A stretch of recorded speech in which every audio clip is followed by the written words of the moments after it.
سب سے اچھا وہ جو اللہ پاک کی طرف بلاتا ہو اور کیا کرتا ہو، وَعَمِلَ صَالِحًا، اچھے کام کرتا ہو، برے کام نہ کرتا ہو.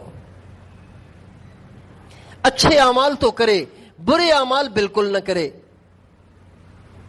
اچھے اعمال کرتا ہو، برے اعمال نہ کرتا ہو، کوئی گناہ نہ کرتا ہو، نمازوں کا پابند ہو، تکبیر اولا کا پابند ہو، راتوں کو اٹھنے کا پابند ہو، زندگی ساری سنت سے مزین ہو. یہ سارے اعمال صالحہ ہیں.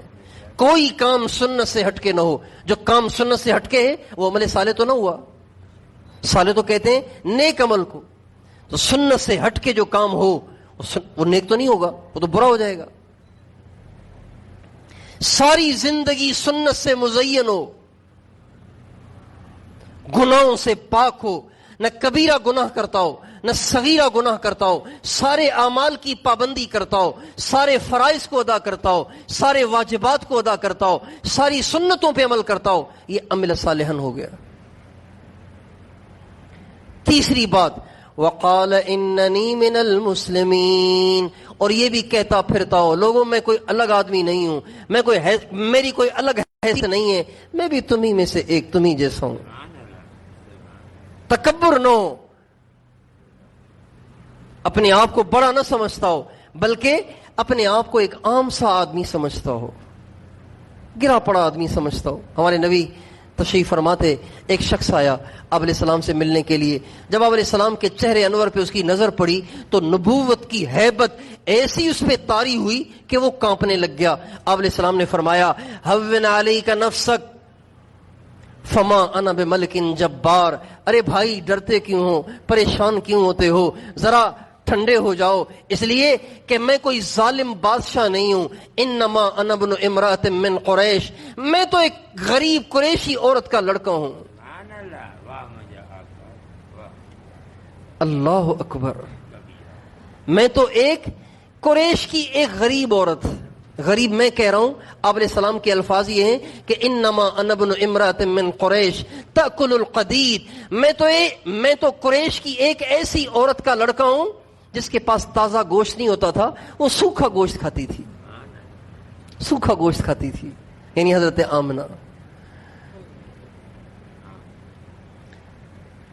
کوئی الگ تھلگ نہیں ہوں، کوئی اونچا آدمی نہیں ہوں، کوئی الگ مخلوق نہیں ہوں، میں بھی تمہیں میں سے ایک ہوں. اور یہ تواضع ایسی صفت ہے، ایسی صفت ہے، ایسی صفت ہے، ہندو میں بھی آ جائے تو اچھا لگتا ہے. تواضع صفت ہے، عاجزی اور انکساری ایسی صفت ہے، ہندو میں بھی آ جائے تو اچھا لگتا ہے. اور اگر یہ پرہیزگار، تہجد گزار، عالم، فاضل کے اندر نہ ہو تو وہ بھی معیوب ہو جاتا ہے، وہ بھی اچھا نہیں لگتا. متکبر عالم بھی ہو تو اچھا نہیں لگتا. متکبر کوئی بڑا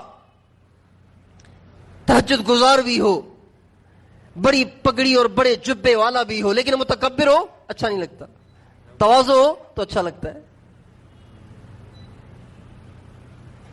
ہمارے ایک بہت بڑے بزرگ گزرے، سید الطائفہ حضرت حاجی امداد اللہ صاحب مہاجر مکی رحمت اللہ علیہ.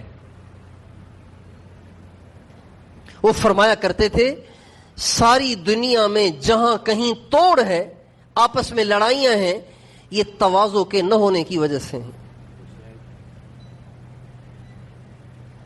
ہمیشہ آپس میں انبن، ہمیشہ آپس کی لڑائیاں، ہمیشہ آپس کی ناچاکیاں، یہ تواضع کے نہ ہونے کی وجہ سے ہوتی ہیں. مثال سے بات سمجھ میں آتی ہے. بھئی سڑکوں پہ حادثے ہوتے ہیں، سڑکوں پہ حادثے ہوتے ہیں. حادثے کیوں ہوتے ہیں؟ کہ ایک ہی سمت سے، ادھر سے بھی ایک ہی سمت میں، ادھر سے بھی گاڑی آ رہی ہے، ادھر سے بھی گاڑی آ رہی ہے. اب نہ یہ ادھر ہوا نہ وہ ادھر ہوا تو ٹکراؤ ہو گیا.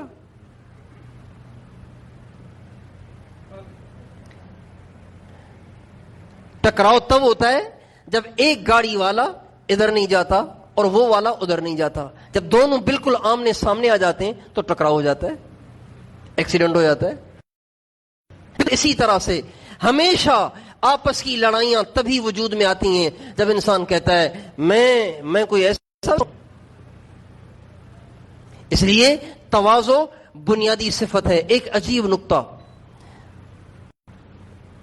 یہ جو ہم دوسرا کلمہ پڑھتے ہیں نا، کلمہ شہادت ہیں، اشہد ان لا الہ الا اللہ و اشہد ان محمدن، آگے کیا ہے؟ عبدہ و رسولہ۔ اب بتائیے عبد کا درجہ بڑا یا رسول کا درجہ بڑا؟ آپ سے پوچھتا ہوں بھئی، عبد کا درجہ تو بڑا نہیں ہو سکتا نا، اب تو میں بھی ہوں آپ بھی ہیں، رسول کا درجہ بڑا ہے بھئی۔ عبد کا درجہ بڑا یا رسول کا درجہ بڑا؟ آپ سے پوچھتا ہوں، رسول کا درجہ بڑا ہے۔ اب تو آپ بھی ہیں میں بھی ہوں، جو جمعہ بھی نہیں پڑھتا وہ بھی عبد ہے، جو عید بھی نہیں پڑھتا وہ بھی عبد ہے، رسول تو نہیں ہے وہ، رسول تو رسول ہے۔ تو رسول کا درجہ بڑا ہے، عبد کا درجہ چھوٹا ہے، لیکن اللہ تعالیٰ نے پہلے عبدہ فرمایا، بعد میں رسولہ فرمایا، اس بات کی طرف اشارہ کرنے کے لیے کہ رسالت کا کام اسی سے لیا جائے گا جو پہلے بندہ بنے۔ انسانوں کی ہدایت اس سے لیا جائے گا جو پہلے بندہ تو بنے نا، پہلے اس میں تواضع تو پیدا ہو۔